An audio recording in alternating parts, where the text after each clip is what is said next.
Magandang tanghali, kumusta po? Narito po ulit ang update natin para sa lagay ng ating panahon ngayong tanghali po ng July 16, 2024 na kung saan sa ngayon po ang sama ng panahon na ating binabantayan ay nandyan na po sa vicinity ng Homonhon Island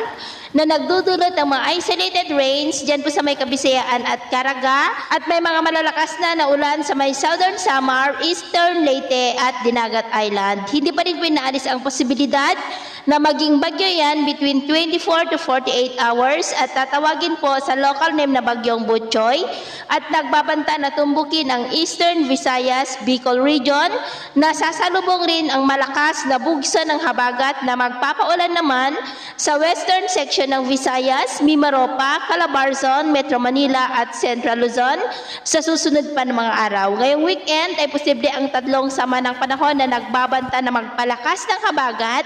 na magdudulot ng malalakas na ulan next week, lalo na po dito sa malaking bahagi ng Luzon, lalo na po dyan sa may western section, ilang bahagi pa ng Visayas at Mindanao. At ito nga pinapakita ng forecast model na ating ginagamit hanggang sa susunod na 2 linggo o hanggang sa matapos ang buwan na ito ay aktibo ang ating karagatan na bumuo ng mga sama ng panahon na posibleng maging bagyo. At sa lagay ng ating panahon ngayong tanghali,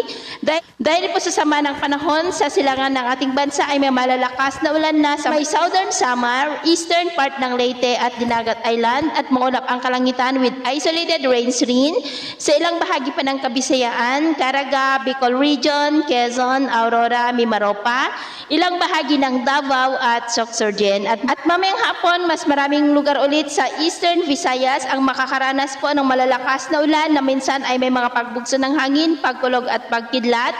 at maulap ang kalangitan with isolated rains rin sa ilang bahagi pa ng La Union, Benguet, Calabarzon, Bicol region, Mimaropa, malaking bahagi ng Kabisayaan, Sulu Archipelago, Zamboanga Peninsula, Northern Mindanao, Caraga at Davao region. Kaya mag-ingat po tayo sa mga banta pa rin ng mga pagbaha at pagguho ng lupa. At sa ating mga baybayin, wala naman po tayong nakataas na namang gale warning signals, pero iwasan muna natin ang papalaot dyan po sa